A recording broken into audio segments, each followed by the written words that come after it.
what we're talking about is whether or not you're hiding in plain sight. Now, the reason why I want to talk to you about whether or not you're hiding in plain sight is because if you're not the real you, the people who are looking for you can't find you. I'm going to say that again. If you're not living your life, if you're not showing up at work, if you're not going through the process of dating and being the real you, the people who are looking for you can't find you. And the secret to life, and this is so hard to grasp, is to just be yourself. That's the secret. There's only one you. There's only ever going to be one you. There's never going to be another you. And the way you make your mark in this world, the way that you learn how to believe in yourself, the way that you discover the people that you're supposed to surround yourself with, the job that you or career path that you're supposed to have, is by being the real you. And it's terrifying. I get it. I was a chameleon for a very long time. And when I say long time, I mean like the first 40 some years of my life. And what does it mean to be a chameleon? Being a chameleon means that you adapt to your surroundings and you blend in. That you're scared to let the real you be seen. I mean, think about a chameleon. They hide in plain sight. And so if you are in a relationship like I used to be in relationships and I wasn't even present. I was hiding in plain sight. I was a chameleon. If you were somebody that I was dating and you liked the Grateful Dead, guess what I liked? I liked the Grateful Dead. If you like to eat pizza, guess what I liked? I liked to eat pizza. If you like to sit around and watch baseball for 3.5 hours, guess what I like to do? Not really, but guess what I would do and pretend that I would like to you, because I was so convinced that I was not a good person, that I was not likable. I was terrified of disappointing anybody. And it may be hard to believe that because you see me now, but this is how I live my life. And the problem with being a chameleon, and give me a thumbs up if you can relate to this. And here's another challenge I have for you. Let's come out of hiding right now.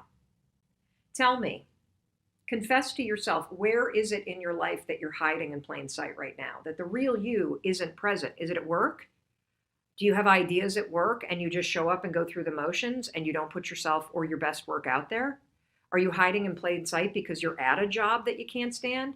Are you hiding in plain sight because you're in a relationship and you know that the person that you're with has all of the power in the relationship?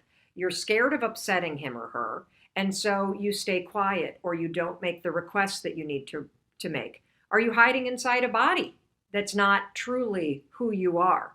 That you're hiding in plain sight and underneath the body that you're in, whether you're way unhealthy, too skinny, or you're overweight and you know that that's not the real you, but you're hiding in plain sight because you're scared to be seen. This is a major issue for a lot of us. And when you think about the areas in your life where you are hiding in plain sight, and please, Tracy, if you see where people are giving me examples, or Audrey, let me hear some examples. Relationships. And school a lot. School a lot. I bet in school you maybe aren't taking classes or majoring in what you really care about. Maybe you're not asking questions because you're afraid to look stupid. Relationships, this is huge. And the reason why it's huge in relationships and where so many of you are hiding in plain sight is that you're afraid of getting rejected. You're afraid of disappointing somebody. You're afraid of rocking the boat. And so you don't. You just blend in like a chameleon does. Now, one of the reasons why I wanted to talk about this is because, as many of you know, in addition to being a motivational speaker, and that's exactly why we're here in San Diego, in literally 20 minutes, I'm going to go downstairs at the hotel that we're in, and I'm going to be giving a keynote address, talking about the 5-second rule and the power of 5-second decisions. In addition to being a motivational speaker, I am also an international best-selling author. I wrote the 5-second rule, which is the #1 selling self-published audiobook in the history of audiobooks. Very, very proud of that. The 5-second rule has been translated into 36 languages, and this is just in 2 years, you guys. And more importantly, we have gone on to partner with Audible, and we put out what are called Audible Originals, which are audio books that you can listen to only on Audible. And they're all coaching programs. And so we launched one 3 weeks ago about. It'll be 3 weeks ago, I guess on Thursday maybe, called Take Control of Your Life. It's so cool. It's 10 hours long. It's 6 coaching sessions. And in addition to listening to the coaching sessions where people talk about their greatest fear, and do you want to know what the greatest fear is for most of us? Being seen. We're so afraid to just be ourselves. And I think that the reason why is there is a hardwired need based on survival to be part of a pack, that there is safety in a pack, that when you were little, you couldn't survive without your parents taking care of you when you were little. So it's part of our DNA to want to be accepted and to want to be connected.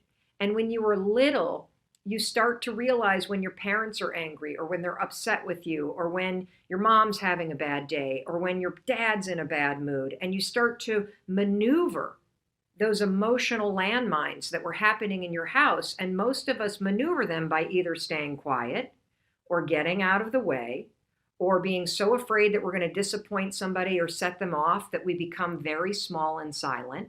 And the problem is that when you start doing that when you're little, you carry that into your adult life. And so if you're stuck in a pattern where you're constantly in relationships where you're picking the wrong person, or you're in relationships where you don't have the courage to be yourself, you don't have the courage to say to your boyfriend or girlfriend, when I'm out with my friends, don't Snapchat me 35 times, okay? It's controlling and manipulative and it's making me angry. When you text me and I don't text right back, stop giving me shade, okay? When you keep bringing up the past as a way to manipulate me, it makes me feel bad. You don't even say that. You know what you do? You're a chameleon that hides in plain sight by shutting up. We all do it. And in fact, I was a master at this. I was a master of it, and I can trace it all the way back to a particular instance when I was in 4th grade. When I was in 4th grade, I was molested by another kid while I was sleeping on a family trip. We were on a big ski trip, and an older kid climbed on top of me, and I woke up in the middle of it. And that was not the part that traumatized me, as weird as it is to say that. Looking back and deconstructing the moment, I can tell you the part that actually changed the trajectory of my life. In the morning when I woke up, all the kids were getting ready to go skiing. And so I hid under the covers because I didn't want to see this kid. And when I thought they were all gone, I got up and I went downstairs, and my mom was cooking breakfast in the kitchen. And I thought all the kids had left. And my mom turned and said, "Oh, hi, how'd you sleep?" And I was about to say what happened. And I turned and I saw the kid standing there ready to go out the door. And I paused and I became a chameleon. I hid in plain sight. I lied. I said fine. I slept fine. And something happened in that moment. What happened is nothing. Nobody got upset. I didn't get in trouble. I didn't disrupt anything. I didn't create any waves. And in that moment, I learned that being a chameleon is how you deal with situations that scare you. It's how you make sure nobody's upset with you. It's how you stay with the pack. It's how you don't get in trouble. Not that I was going to get in trouble, but this is how a 4th grader processes this stuff. And literally, my version of being a chameleon was to lie. It was to walk into any situation and assess what was going to make me liked or make me accepted or make me popular or not upset somebody. And I just say that. If you were a vegan, what did I have for lunch? I had a veggie burger. If you like the Grateful Dead, what did I like to listen to? I like the Grateful Dead. Hell, I even sewed one in the middle of I got a Grateful Dead patch in college because a lot of the kids I started hanging out with liked the Dead. You know what I did? I literally sewed a patch on the back of my jacket, a Deadhead patch. How stupid is that? But I was a chameleon. I was hiding in plain sight. In fact, this carried on all the way through until I met Chris, who I've been with now, 94, 25 years Chris and I have been together. God bless him. Oh my God. The first few moments that I met him, I lied to him. I'm not proud of that, but I was such a chameleon that the behavior, the pattern, it was so hardwired in my mind that I was trapped in it. I didn't even see it. So Chris is a huge outdoorsman. He started talking about skiing and about hiking and about his experience with Knowles, which is the National Outdoor Leadership School. And I was immediately smitten. So what did I tell him? That I grew up fishing. That's true. But I grew up trolling, which basically means you stand in a boat and you drive the boat slow and you throw tackle overboard attached to a string and you hope you snag a fish. That's what trolling is. It's not truly fishing. It's more like trying to snag something. But fly fishing, now that's really cool.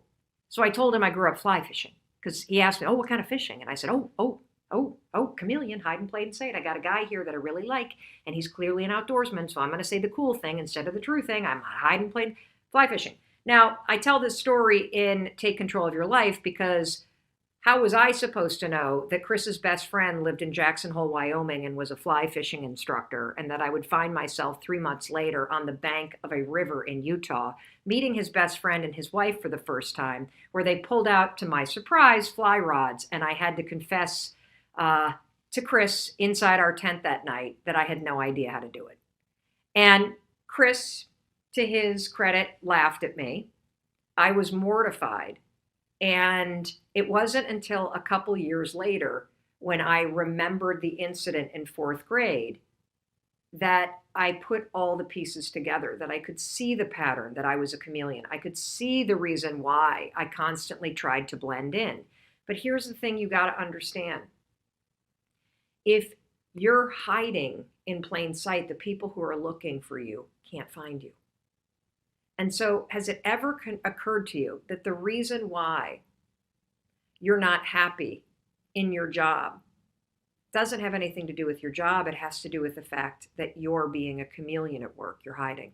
And if the real you were to show up, what I know is something different would happen. You would show up differently at work. That might lead to you leaving your job if you show up differently, or it might make your job more enjoyable. It might make everything shift. Same thing with relationships. You're never going to be in a fully committed, connected relationship if you're hiding in plain sight, because you're not with the right person if you're not being yourself. If you don't have the courage to be everything that you are and everything that you're not, if you're a chameleon in your relationships, you're never going to find the person that you're supposed to be, because the person you're supposed to find is yourself. And if you're constantly with people that you feel you need to hide your real self from, you're not with the right person. You're not with yourself. And so how do you fix this? Well, one of the things that you can do is, because we talked about this extensively at Take Control, the audio project that we just released. And, here's the thing. You're going to have to address a pattern and a limiting belief that has become the default setting in your mind. I had to do the same thing. And in order to stop being a chameleon, in order to stop hiding in plain sight, in order to be fully seen for who you are and who you're not, you're going to have to confront the limiting belief that you're not enough. You're going to have to confront the limiting belief that you're not a good person. You're going to have to confront whatever garbage it is that you say to yourself that makes you hide, because you have made the decision that you, all that you are and all that you're not, is not good enough. And so the thing about breaking the pattern of being a chameleon is that the moment that you start stepping out in the open, you start sharing yourself, you start pushing yourself to do things that are scary, you start drawing boundaries in relationships, you start leaving relationships where you feel like you must be a chameleon, you start leaving situations that make you feel like a chameleon, you stop yourself from lying and you tell the truth and then you brace for it. When you start to break the pattern of being a chameleon, something incredible happens. By acting in a way that you're willing to be seen and to be heard for who you are and who you're not, you're proving to yourself that you don't have to hide. And as things start to change in your life, the people that are toxic disappear, your work starts to align with who you truly are, what actually happens is all the right things start to find you, because you're now open and able to be seen. So the things that are supposed to come to you, the right people, the right job, the right connections, the right even media and movies and books you're supposed to read, all of that stuff will magically start to appear because now you're out in the open attracting it. It is so powerful. And we spend a lot of time. In fact, one of the coaching sessions is with a woman named Amy, and we spend the majority of her coaching session talking about being a chameleon and how it is, in her case, impacting her primarily at work. And we talk about how she traces it all the way back to growing up in a household where her mom was a perfectionist and the standards were very high and she was afraid to upset everybody. And of course, now that's carried over into her work life. And so if you are committed to breaking through this, you should absolutely listen to Amy's session on Take Control of Your Life. And if for whatever reason you don't want to or you can't afford to, don't worry, I got you covered. If you go to melrobbins.com/take control, you will find a link to be able to download a free, that's right, free, no strings attached, 55-page workbook that my team created to serve as a companion to the audiobook Take Control of Your Life. And Amy's session, you can find all kinds of exercises that you can do for free on page 42 of our workbook, which is found at melrobbins.com/take control. And you can identify the situations where you act like a chameleon. And we will also walk you through the steps that you can go through in order to change it. Now, here's the other thing. Chameleon, that term, it's also the same thing as being a people pleaser. That's what it really means. That your whole mode is about making sure everybody around you is okay and taken care of and nobody's upset with you. That is classic chameleon behavior. Here's the other thing I want to say that's a giant disclaimer about being a people pleaser or being a chameleon. If you have suffered trauma, so you're a victim of domestic violence, you were abused as a child, you've experienced a sexual assault, you've been abused in some way, there's a big difference between PTSD and the things that you do to protect yourself because you've experienced legitimate trauma, not even legitimate trauma, you've experienced trauma yourself, and being a people pleaser.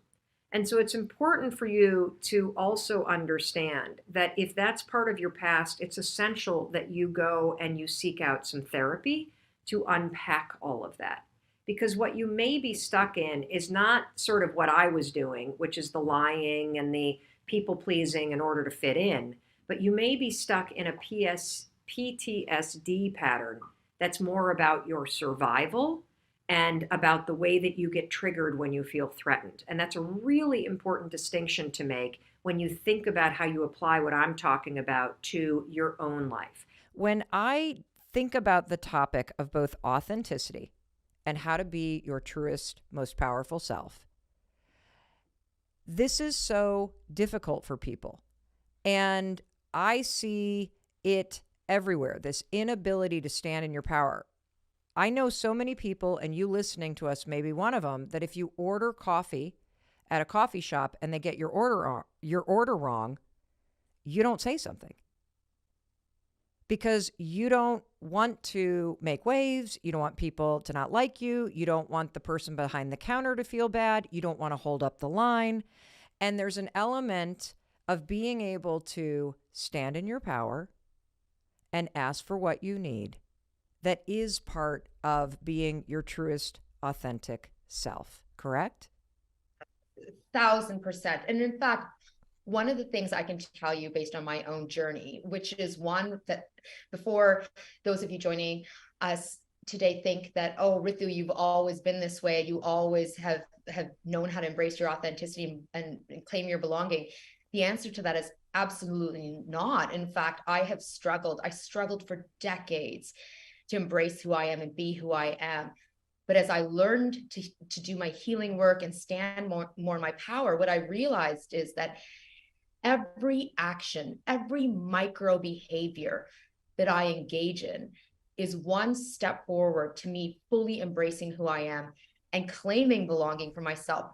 And whether that is the barista at the coffee shop or the customer service person at the airport or the person on the phone for my internet problems, or family members or my leader or my team members or my clients or my customers, like big stakes. There's the low stakes, big stakes. Every single act, every behavior I engage in is a chain reaction for me claiming my authenticity and belonging. And so, but it took me, like Mel, it took me years to finally make this happen for myself. How did you know that you weren't your authentic self? Because I asked that question. It may seem kind of dumb, but when we use the words authenticity and belonging, I think those are the kind of words that are intellectual. And so they without like a real life tangible example, it sort of floats over all of our heads. And so I want to start with the piece of authenticity and really help the person listening understand what you're talking about and how you even know if you're your authentic self or not. Yeah, so it's such an important question. I'm going to tell you a really quick story. I mentioned it in my new book, We've Got This, because it's a powerful example of how these moments can happen for us, where when we're tuned in, we can clock the behavior. And I think being intentional and mindful and tuned in is critical, like self-reflection, self-awareness, huge. So just in a nutshell, so I'm the child of immigrants. From a very young age, I experienced relentless bullying, childhood bullying, and it was racist in particular. Plus, I had cultural confusion based on how my parents were like, how white should we make her? How Indian should we push them to be? And so between the cultural confusion and the shielding myself from the hate and hurt coming my way as a kid because of being bullied, I learned to put on multiple masks. And I learned to push down my identities, and I learned to curate what I call a performing self. And when I say performing self, I don't mean like high performance. I mean like life is a stage. We're actors on the stage, performing who we are as opposed to being who we are. I did this as a child to shield from hurt, harm. I became a lawyer. I entered the legal profession. And as a young woman of color navigating the corporate world, I noticed that the messages around conformity were never direct, like being bullied as a kid, but they were always there subtly. And so I became a master at shifting codes and hiding, curating what I'll talk about at work and what I'll mask on, and taking on the hobbies of like the corporate world that were like really popular but I hated. And I did all of this to fit in. And I'm using air quotes for those listening and not watching, like fit in, because I can tell you now that changing who we are, masking aspects of our identity, will never yield, never be the same as actual belonging. Like, yes, some doors to acceptance will open, but it's not the same as actually belonging. I want to stop right there, because I think that's part of the confusion for most of us. Yes. Where you innately, whether it's because you want to have friends or you don't want to get picked on, or you don't want to feel lonely, or you want to climb the corporate ladder, or you want to get a job, innately we seek to fit in. Yes. And there are varying degrees to which we compromise our true selves. You're talking about something I've never had to personally deal with as a white woman. I've never had to do that code switching because of environments where it was all white, because I, blended into that area. I understand what you're talking about when it comes to the subconscious cues, because as dumb as it sounds, I do remember being a corporate lawyer at a time where women didn't wear skirts. Where women didn't wear pants. And that is a very benign and superficial example of fitting in somewhere, because I think I have to fit in order to succeed. And so everybody, regardless of your background, you have some example, whether it is deep around your identity, your race, your religion, your sexuality, your gender, right, or you have examples that are very superficial. Right. But what I really want you to explain for everybody right now is, what's the difference between fitting into a group or a culture at work versus belonging to that group of friends, or belonging to that team and that culture at work? It is entirely rooted in how you feel, Mel.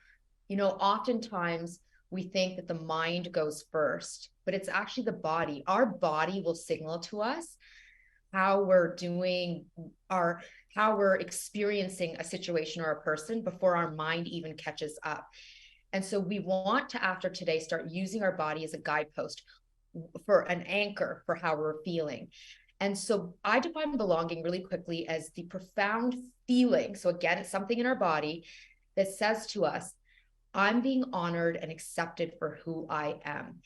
When we are experiencing belonging, we feel in flow, like we feel at ease, we feel safe, it feels good, it feels nice, even when it feels vulnerable, like even when we're feeling a bit nervous and activated because it's like, oh my gosh, I'm worried, what are you going to think and say, but I'm still going to share me and do me. It feels good. Whereas fitting in is activating.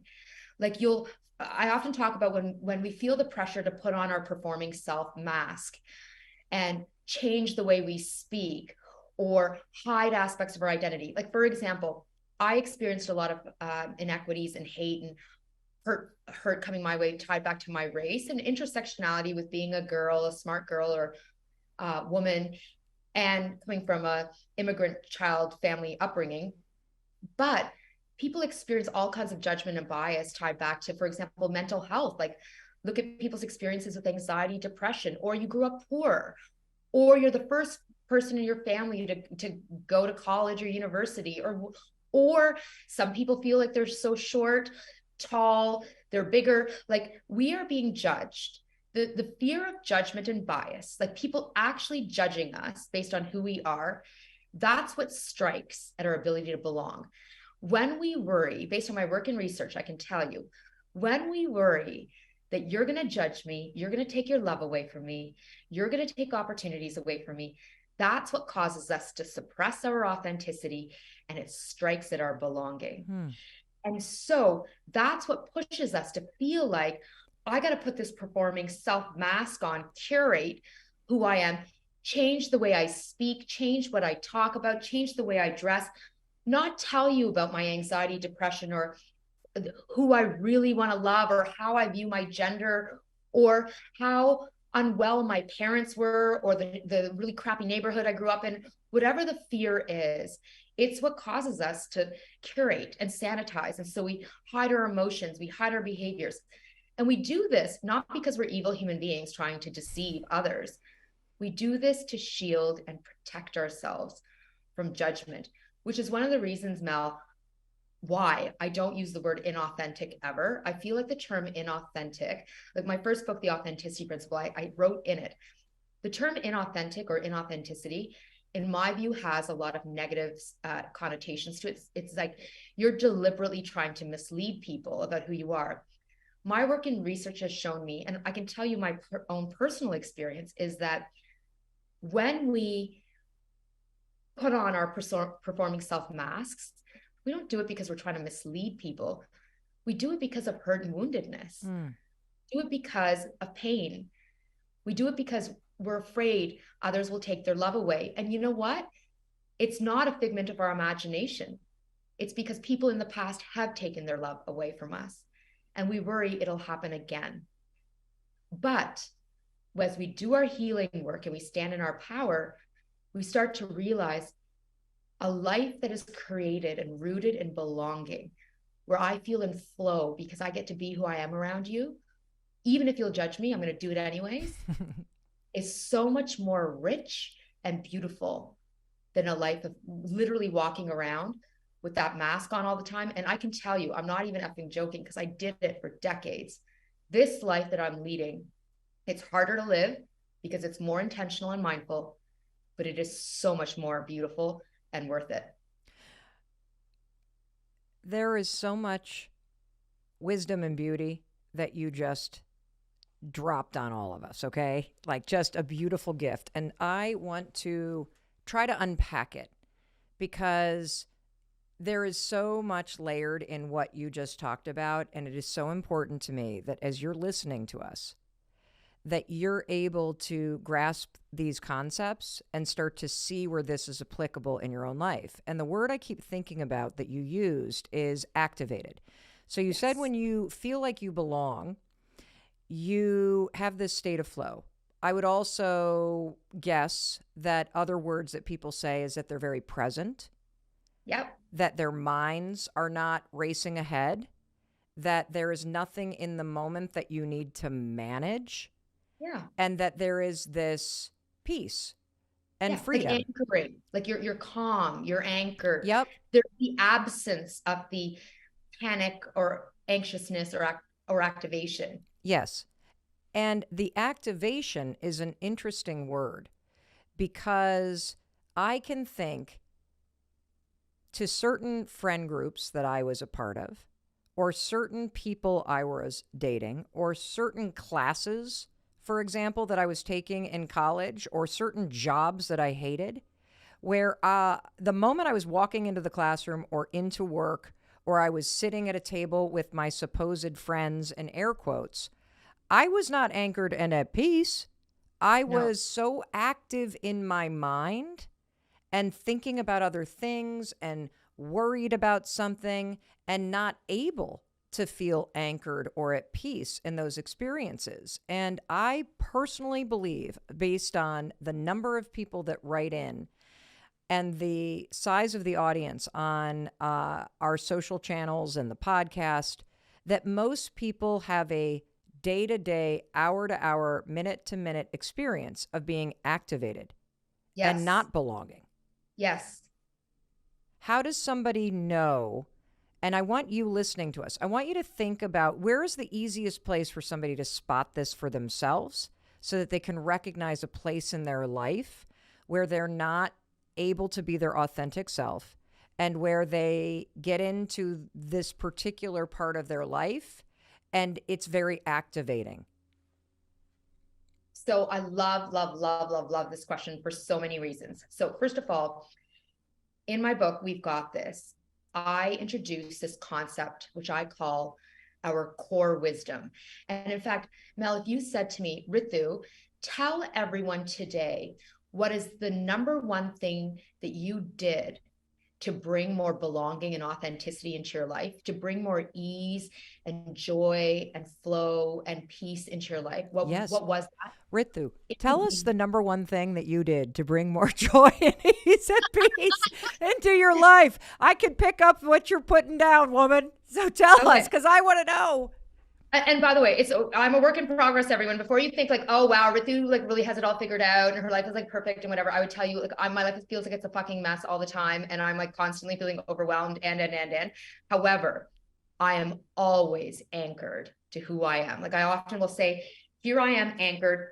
The good swirls around me, the bad, the ugly, everything is swirling around me, and I am anchored. And why? The number one thing that I did to bring more authenticity, belonging, and joy into my life is cultivate what I call my core wisdom. What the hell is that? Yeah, right. Good question. So our core wisdom is the inner knowing that pushes us to tune into ourselves and say to ourselves, in any situation, any interaction, any moment we're in, whether it's a moment of joy or a moment of feeling stressed or a moment of deep pain, whatever it is, we tune in and we say to ourselves, what's my mind saying right now? And in a moment of joy, we'll be saying, oh, I feel so good. This feels really good. Or I really like her. Like, for example, right now, I'm really enjoying this. But in a stressful moment, it'll say, oh my God, I'm such a loser. See, I'm always a loser. And I can tell he's judging me. And this is why I shouldn't speak. And no, don't speak. And I knew you didn't like me. So we hear the narratives in the head, in the mind. We hear the voice. Our core wisdom also pushes us to say, what am I feeling in my body?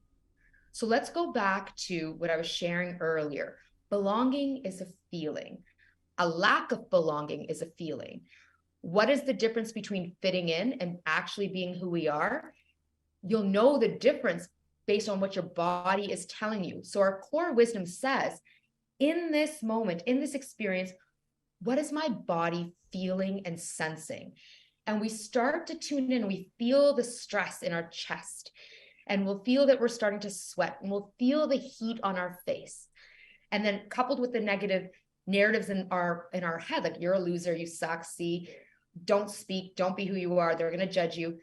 We hear all of this and feel all of this happening. And in that moment, we leap into using our core wisdom strategies, which include, oh no, negative inner saboteur, I'm not going to let you talk to me that way. And we have our affirmations or our mantras, our self-coaching ready to go, because we're like, No way. Ritu Bhasin, stand in your power. Ritu Bhasin, speak. Or my favorite thing, Ritu Bhasin, you've got this. If you don't speak, who will? So then my affirmations and mantra start going, but then my body is still activated. Yeah. So then I start doing my deep breathing work in that moment. And I start this deep breathing. I take my hands, I rub it on my thighs, or I put it on my chest, rub my fingers. I feel the tears coming up and I say, cry, let it out, let it out. Oh, you don't want to do it right here because they're watching, you don't feel comfortable. That's okay. Come back to this later. It's called emotional release or emotional discharge. Goes back to the activation. When we feel like we're being judged, what's actually happening in the body is that as human beings, we're animals and we're governed by our nervous systems. All day long, our nervous systems are clocking for harmful things in the environment. Back in the day, although for some people, I think maybe you, Mel, given how your early morning hikes, we're clocking for bears and forests. Okay. Most of us are not clocking for bears and forests. What's happening is, oh, see, you didn't say my name right. Or you rolled your eyes when I was speaking, or you raised your eyebrow when you saw what I was wearing, or you keep interrupting me, or I hear the tone in your voice when you're talking to me versus talking to him. Whatever it is, those disrespects, those hurtful things that we're clocking, the body intakes as attacks. It's not the same as being attacked by a bear, but it doesn't matter. The body's like, see, you don't like me. And that's what causes this activation. And when this is happening, energy is generated in the body, which could show up as trembling, shaking, because we're so shocked or we're so upset, could be tears. But the problem is, as humans, we override. And so what happens is the surge of energy comes up, the activation, the tears want to start. We want to start shaking, trembling, let out a moan or a cry. But we say, no, don't do that because you'll be judged. And then we push those sensations down. Our core wisdom says to us, come back to it. So for example, I literally, after I've had a stressful thing happen, or I'm grieving right now because my mother is dying of Alzheimer's, I have all day long, I feel the grief. And I'm like, no, you're at work. Keep going, keep going. But I come back to the moment later in the evening and I'll take my memory back to my mom or whatever has happened during the day that's difficult. And then I'll put on my music, my calming music. I'll feel the tears come up and I let the tears out and I cry and let it out. Why? Because I don't want that energy to be trapped in me. But the other thing I'll mention here as it ties to our core wisdom is that I also do this with joy, because I feel like for a lot of us, we have capacity or we spend a lot of time with the pain. And what we're not doing enough of is spending time with the joy. And joy isn't just a mind thing. Oh, this is so nice. And I'm really enjoying this. And isn't this experience with my family pretty and nice? It's the actually feeling it in my body. And then the very last thing I'll say about core wisdom is that, first of all, it can be developed. The more we do it, we develop it. It's like a muscle, of course, is that we want to develop our core wisdom so that we build more settled nervous systems, so that we are more settled, so that we're less likely to be activated. And when we are triggered by the horrible shit that happens to us, we're able to address it. And so there, like many experiences in life, there is no blue pill or red pill that we can take and like, oh, look at that, instantly I am healed.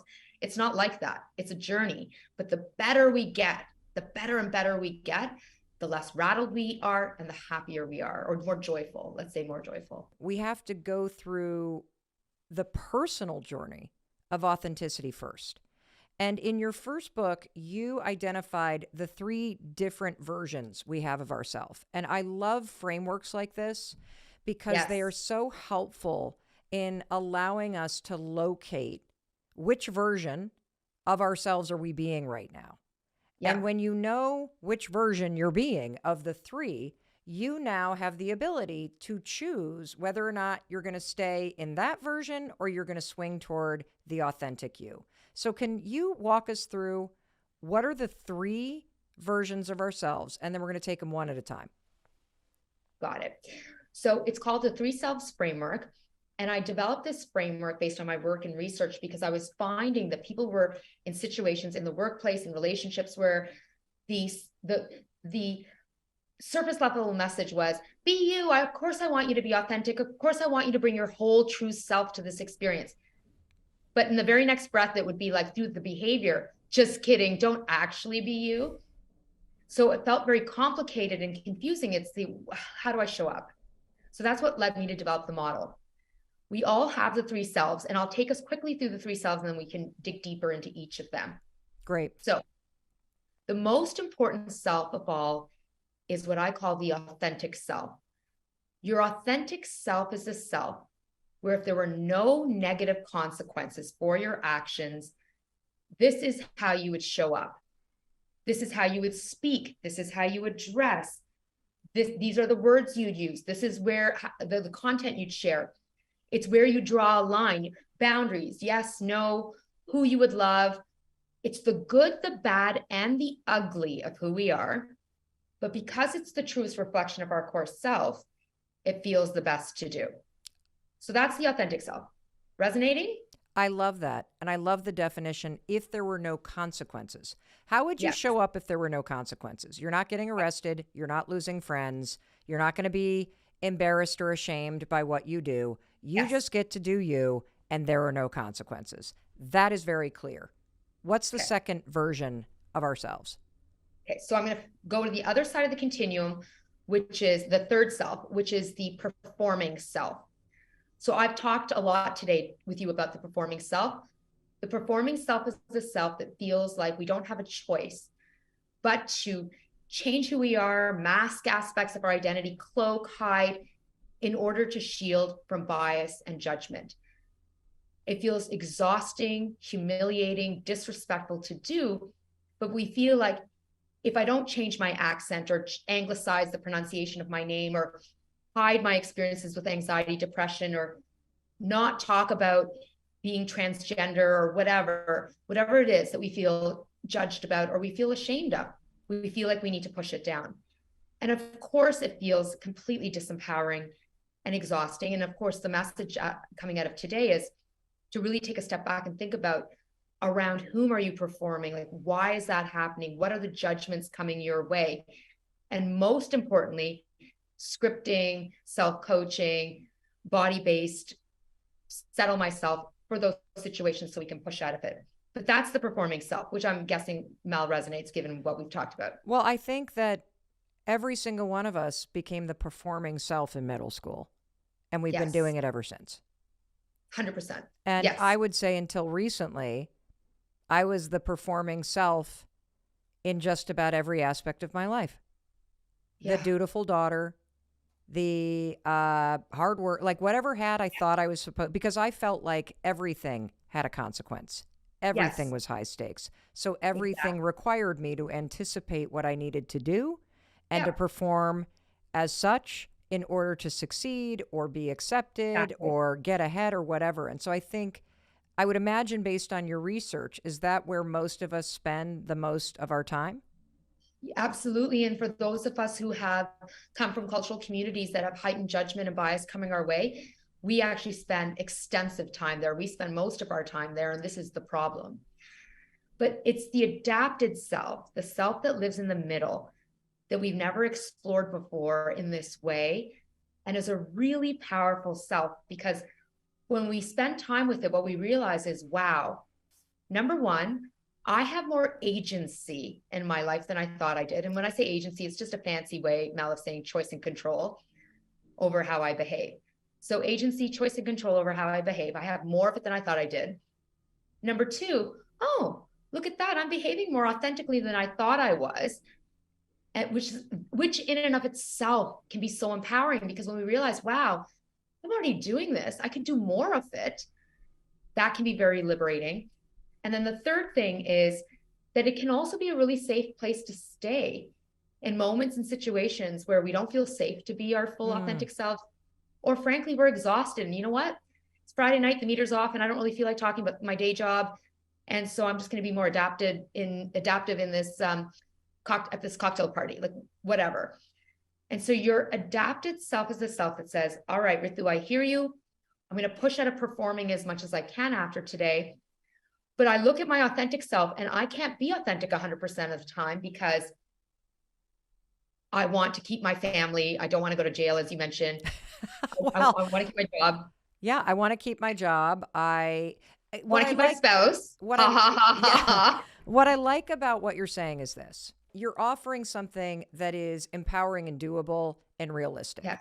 There are times in your life where you have to freaking perform because for some of you, you are listening to this or watching this in a part of the world where just being you could cause major harm to you because of your religion or who you love and where you live or what's going on. And so you performing a role is necessary.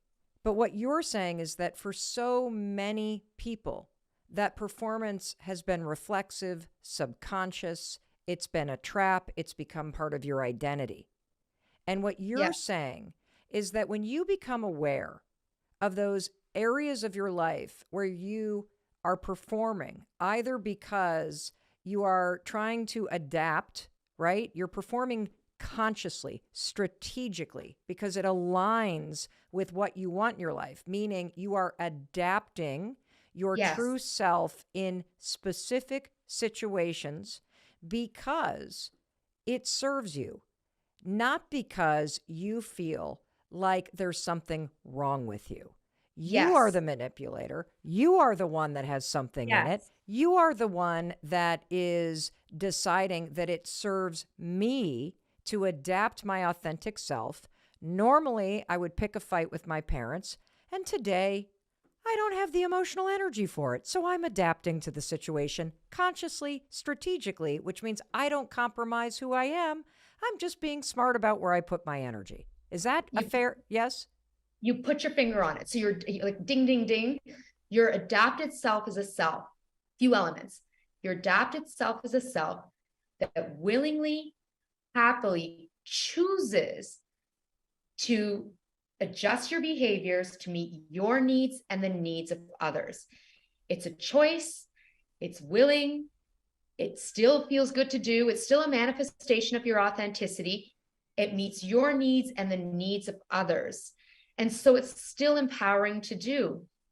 The difference between our adapted self and the performing self is how it feels. So the more you adapt, the more you adapt. I have the model for the three selves is on my website, rithubasim.com. You can take a look at the funnel. But the more you adapt, the more you adapt, the more you adapt, you get pushed into the performing self vortex, and your body will tell you, this does not feel good.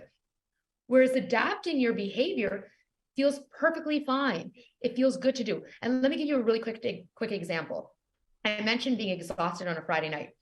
I was once at a party with my sister, and we're talking to people we had just met. And they turned to me and they said, "Oh, so Rithu, what do you do for a living?"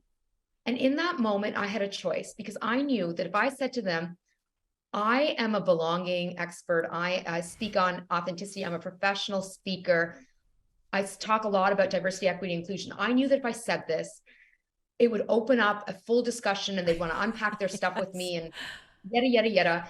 And in that moment, I was like, the meter is off. I'm exhausted. I just don't want to, I don't have the bandwidth for this. So I looked at them and I said, I'm in HR, which, by the way, is not a lie, although nothing kills a conversation more than telling someone you do HR for a living.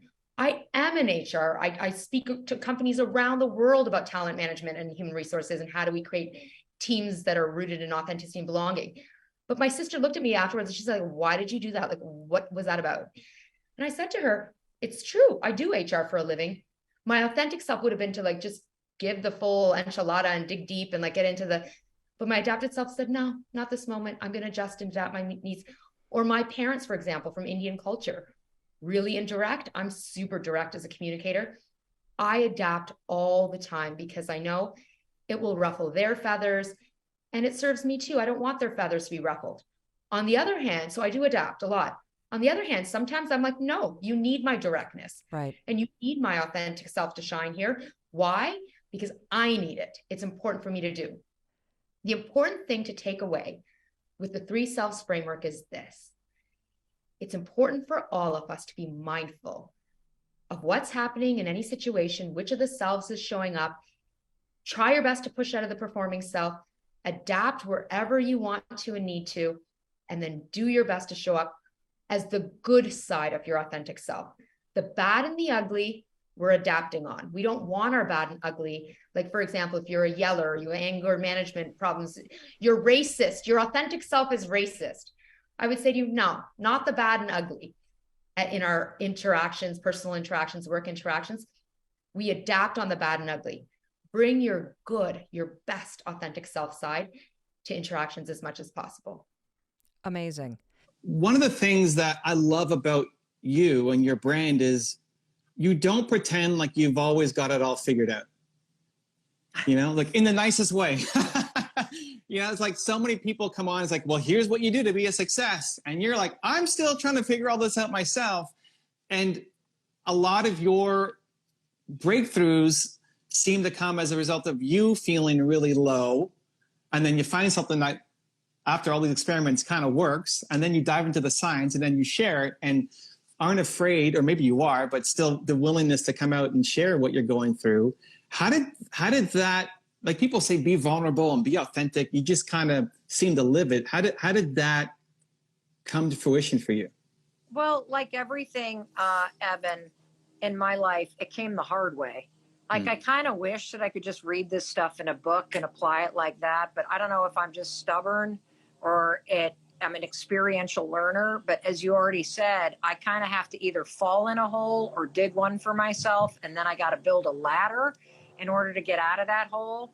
And so that's how I come onto this stuff. And I think the other reason why, I apologize if there's I don't know what that is, some sort of airplane flying around, but I don't know why this is my learning style, but it is. But I'll tell you what, everybody, I spent the first 40 some years of my life trying to be somebody else. Like I struggled with people pleasing and insecurity, just like everybody else does. And I don't care who you are, everybody feels the desire to fit in, the need to be liked. And, you know, when you're really a professional people pleaser, which I was, it typically also goes back to some form of childhood trauma, Evan, where you think that making sure everybody's okay, making sure mom's happy, making sure dad's not upset, making sure, you know, everybody's safe, like whatever that sort of hypervigilance is, that gets wired into your way of being. And that was me for a long time. Like if you were talking to the old Mel Robbins 12, 15 years ago, I would have been sitting here having a conversation with you, assessing your facial, expressions, your reactions. And instead of just saying what comes to mind naturally, I'd be thinking in my head, what do I need to say to make Evan like me? What do I need to say to make Evan think that I'm smart? And it's exhausting. If you are somebody that struggles with anxiety, I guarantee you there's a gigantic aspect of making sure other people like you and people pleasing, which is all about your own insecurity with yourself. That's a part of your day-to-day existence. And so back to your question about how did you become so vulnerable? How is it that you can just throw all this stuff out there and it's real? It's not a gimmick. You're not doing it because you think you're going to get more likes, and you're not doing it because everybody says that people that are authentic or, you know, have bigger brands or whatever the hell it is. You just do it because that's who you are. I spent so long trying to be somebody else that I finally had a freaking breakthrough at like the age of 45, that it is so much easier to just be yourself. It's so much easier and freeing. I'll give you guys a secret way to fast lane your way into being more authentic. Start saying these 3 words more often. I don't know. If you're in a meeting at work and somebody asks you a question and you say, I don't know, something incredible happens. Your credibility goes through the roof because people in that nanosecond realize, holy cow, if I'm talking to Evan and he's willing to say in front of 10 other people, I don't know, I can try to figure it out for you, but I don't know the answer to that. People go, I can trust him because he's telling me the truth. He's admitting something I don't even want to admit. And so if you were to start to look for opportunities every day to either say, I don't know, or to say, I don't know how many words are in this sentence, something like, I'm sorry, Evan, I don't understand what you're talking about. Could you explain NFTs to me again? Like that literally is the magic formula for beginning to be more authentic. Admit what you don't know. There's this great clip on a major news network. It's CNN or CNBC, one of those, and Elon Musk is on it. And he's basically saying that robots are going to kill us all and take over the world, right? It's like this big, bold statement. And then they ask him, well, how's it going to happen? And he says, I don't know. And then they ask him a couple more questions. The same thing. It's like, I don't know. And I remember watching that, to your point, like, man, I don't know that I would have the courage to go on some major platform, make some bold claim, and then not know the answer to any of the follow-up questions. I think our human nature would be like, oh, let me try to stumble to find an answer, as opposed to just flat out saying, I don't know. It's actually a power move, everybody, to say, I don't know, or, hey, excuse me, I'm not following what you guys are talking about. Can you explain what XYZ means? Or I don't know how to pronounce this word. That happens to me all the time with my dyslexia. Just no idea how to pronounce words. And so I think when you're willing to say, I don't know, it's a way to put your toe in the water and realize you're not going to die. People actually don't laugh at you. They respect the fact that you're saying something like that. Most people, if they know something that you don't know, love being smarter than you. So they're not going to penalize you. They're going to feel better around you. And the other thing that I've learned through experience, and you can read this, everybody, and you can listen to Evan and I say this, but until you experience it yourself firsthand, you will not believe what I'm talking about is true. Research shows when you screw up or stumble or mispronounce something or forget what you were supposed to say, or you start to look a little panic stricken, if you're speaking in class or you're giving a presentation or you're doing a live stream like Evan and I are right now, when you screw up, the people watching immediately flip into feeling bad for you and then rooting for you. So that I can't remember what the study is. You may know this, Evan, about how, like, if you've ever seen somebody trip up the stairs to get an award, like at the Oscars or something, when that happens, we all go, oh no. Or if you've ever been in the audience when somebody's slides aren't working and you start to feel this shared experience of anxiety, people trust you more. They root for you because you're stirring a shared experience with them in your own humanity. Like, something interesting happened to me yesterday, Evan, if you'll allow me to explain this. As I mentioned, I've been reading The High Five Habit for free on all of my social media platforms, a little bit every day, and answering people's questions, because I know a lot of people are really hurting and they can't even afford to buy the book. And so I'm, basically saying to people, I'm going to show up here to make this accessible because I know that the work in this book, the tools, the research, it's transformational. Yesterday, I had so many things go wrong. I was 20 minutes late to getting our tech set up right. Unlike Evan, I'm not a genius at this stuff. I'm not as organized as Evan. I'm not as smart as Evan.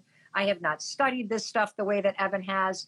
And so I sort of am like the bad news bears with the live stream. I thought I would do it on the screened-in porch. We couldn't get Wi-Fi. I couldn't get one of the phones to work. I couldn't find the right tripod. I'm running late. The team has texted me, so now I'm amped up. I'm now running into the office, and I can't get it quite set up. We start going, and we're 20 minutes late with an advertised live stream. I've got 3 team members on remote trying to organize, getting it to LinkedIn, getting it to Facebook. So guys, I'm performing on camera. I'm live. I'm late. We've had tech breakdowns. I'm 53 years old. The kind of adrenaline is going through the roof. You know this, Evan. You've experienced these things before. The freaking guy who I love, who comes once every 2 weeks to mow the lawn, shows up. And he has now got a leaf blower outside the window as I'm going live. The computer crashes and we lose the live stream. And just the people on Instagram are now watching. as I'm trying to talk to the team in real time, going, do we just kill this? What are we doing? I'm totally alone. There's a guy out here. I'm turning the thing and showing everybody. I'm kind of in this breakdown mode. You see it happen in real time. And you know what I wanted to do? I wanted to go exit, exit, exit, exit. Get me out of here. Get me out of here. But I all of a sudden closed the book and I literally allowed the real experience. I just started crying on Instagram yesterday. This is yesterday, everybody. You're looking at the woman who had the #2 selling book on all of Amazon last week, hit the New York Times, The High Five Habit. We are literally an instant bestseller because of everybody's support, and because I know this is the book the world needs right now, and because of the support of so many amazing friends like Evan. But here I am crying on Instagram yesterday, just completely overwhelmed by my life. I look up the camera, I've got my glasses off, I'm wiping my eyes. I'm like, does anybody else feel overwhelmed by their life right now? You know, I know that it looks like I have it all going on. I know it looks like my life is perfect. It is not. I'm just overwhelmed. Let me show you a tool in the book. Let's use it right now. Do you know we posted that? And typically, whatever it is that when we're posting free chapters of the book have been getting for views, this thing like 8x'd the other views. And let me tell you why, because it's not about the views. You and I think about views the same way. Those are human beings, and you and I both want to make an impact in people's lives. And so the more people that watch it, the more lives you have a chance to impact. And the reason why, everybody, is going back to Evan's original question. Nobody wants to be told what to freaking do. We all want to feel something, and we don't want to be talked down to. And so I think in that moment, when, you know, here I am having just launched the most successful thing I've ever done in my entire career. And here I am crying because I'm alone and I'm overwhelmed and I'm screwing up left and right. And I've got no ability to control all these things that are breaking down. Everybody can relate to that feeling. Everybody. And so my advice on being authentic and being vulnerable is give yourself permission to be you. All of you. It's so much easier, everyone, than pretending. I had 2 habits that were always a telltale sign for something's wrong in Mel's life. I would rearrange the furniture in the house, and I would spend money that I didn't have. It was almost like a way to pretend my problems weren't real. And we do the exact same thing with booze, by the way. We do the exact same thing with food, by the way. That reaching for something that you know isn't good for you becomes the pattern that you repeat when you feel like shit, when you feel like you have no power, when you feel like things are out of control, when you feel down on yourself. You reward yourself with those things temporarily. And so again, write down your goals. So what are the boundaries with money? What do you need to make? What do you want to put away? Be realistic in the beginning so that you can achieve it. Figure out what you need to do in terms of if you were actually doing that. I've always wanted a 6-pack and I don't have it. And I don't know, and I've never had it. And when I finally stopped complaining about it when I got honest about what it was going to require. Oh, I'm dead serious. Dead serious about this. At my, you know, at 49, with my affinity for alcohol and my love of carbs and my distaste for exercise,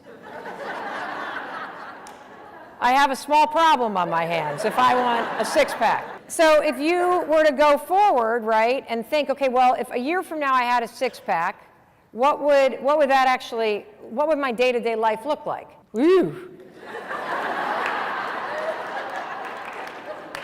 And you can get very clear that you're not committed to that. And then you can stop beating yourself up for the shit you never intend on doing, right?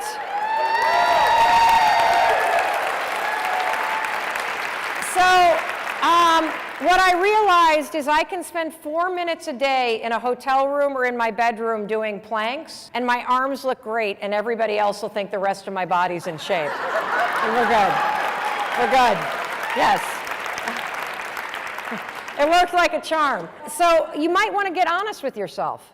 Like, instead of doing this really, I want to be a millionaire. I want to do this. Do you really? Because you can make it happen. You actually can. Look at all the idiots that are making money. You can make money. But you're going to have to roll the clock forward just a year and say, okay, if I'm able to put $1,000 a month against my debt, I'm able to make X amount of dollars a month, I'm able to put X amount of dollars in savings. What do I need to be doing a year from now to make that happen? And what are those habits that are there a year from now that I don't have right now? And then roll yourself back to this moment, just like I explained with exercise. Do I actually not want to have a Manhattan tonight? Nope. Did I want to go to the gym today? Nope. Am I willing to not eat what I ate for breakfast? Nope. Am I willing? I did my 4 minutes. My arms are looking really good. But so bring it back, and then you will have the formula for pivoting at any moment. You time travel forward a year. You investigate the patterns that you have that are giving you the result that you want, and then you back your ass up to right here, right now. And you decide, am I willing to do this now? If I'm willing, then 5, 4, 3, 2, 1 through all the bullshit excuses that are going to be there when you're trying to override your operating system. That's how you do it. Or you have the reality check like I had, which is, oh shit, I just like to bitch. I don't intend on changing, so why don't we get this off the plate? And let's focus on the things that I am actually committed to. If you've always lived your life for other people's expectations, how at the age of 54 do you step out and live your life for you? Great question. So are you a people pleaser? Are you always worried about what people are going to say or think? Are you constantly concerned that you're disappointing somebody? Do you have trouble putting yourself first? Well, listen up, okay? Doesn't matter if you're 54 or older. Doesn't matter if you're young. You're never too early, never too late to learn how to live for yourself, okay? This was super hard for me. I was basically like a human chameleon. I was such a people pleaser that I would morph into whatever kind of person I needed to be in my friendships and particularly my romantic relationships. When I was in college, I remember my freshman year, I actually sewed a Grateful Dead patch on the center of my ski jacket in the back, because my boyfriend liked the Grateful Dead. I didn't even like the Grateful Dead. That's how much of a people pleaser I was. That's how much I put everybody else before me. I not only said yes to things I didn't want to do, I actually pretended I liked stuff that I didn't like just so I would fit in. And this is where we all go wrong. We have life backwards. We think that the point is to fit into somebody else's world. That's not the point of your life. Your life is to figure out, the point of your life is to figure out who you are, what you like, and to be that person no matter where you are, okay? The point of your life is to figure out who you are and to be who you are no matter where you are. Got it? Good. That's the point of your life. So how do you do it? How do you start practicing it? I'm going to give you 2 tips today. Number 1, once a day, say no to something. People pleasers always say yes to they don't want to do because they're afraid of somebody's reactions, because they think they need to put somebody else first. Every single day, say no to one thing you just don't want to do. And it's going to be hard in the beginning. But when you start saying no to the stuff you don't want to do, you start becoming the person that you want to be.